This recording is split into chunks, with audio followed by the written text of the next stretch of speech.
खुद की खुशी में आई बापाचं सुख दडलंय. आयुष्य संपवणं हा मार्ग नाही.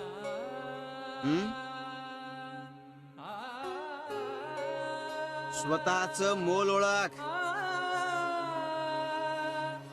अगं जगणं इतकं स्वस्त करून कसं चालेल?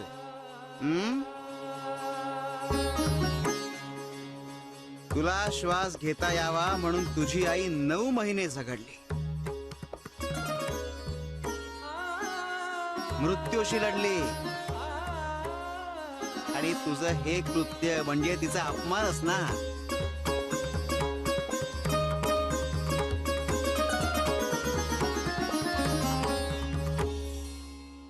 महत्वाचं तुझी स्वप्न